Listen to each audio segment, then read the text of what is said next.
The Battle of Shanhaiguan was a battle where Boxers and Imperial Army troops engaged in combat against British forces, Chinese forces. The permanent Chinese forces stationed at Shanhaiguan consisted of the Left Division under commanding officer General Song King. It consisted of 2 battalions, one under General Ma Yukun. However, both withdrew to Tianjin in June and July before the battle, which they did not participate in. In June, Ma Yukun then received orders from Empress Dowager Cixi to enter Beijing, to crush the Boxer rebels along the way. Battle. Part of the Great Wall, the Old Dragon Head, was destroyed during the battle by the British during a sea attack. In response, Chinese Boxer forces responded with a counter-strike and destroyed the railroad nearby. Hong Hersey attacks. Louis Livingston Seaman wrote about an incident in which the Chinese Hong Hersey bandits, who were also Boxers, ambushed, tortured,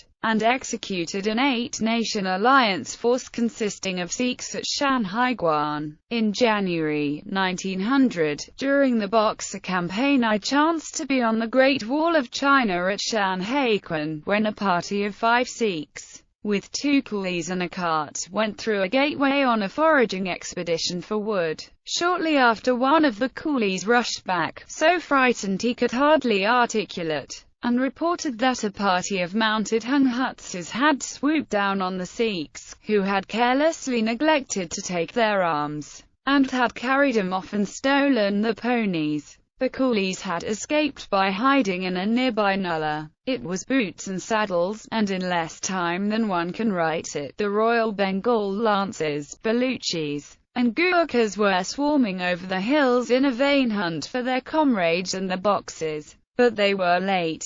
Several hours after, they came upon the scene of torture. All was over. There remained only the mutilated remains of their companions and the inhuman instrument that had accomplished its deadly work. The death instrument was a sort of iron cage, about 8 feet high, made of rods fastened to a small ring at the base, resembling somewhat the steel frame of an umbrella on an enlarged scale. The rods were closed round the victim much as they are round the handle of a closed umbrella, and a rudely constructed nut or screw at the top forced him tightly together. In this infernal device the unfortunate Sikhs had been forced, one after another, and as the screw was tightened and the flesh of the victim protruded between the bars, these fiends had sliced it off with their swords until the end came, and it came quickly. Occupation in September. Shanhaiguan was occupied by Britain, which wanted to prevent Russia from entering the area.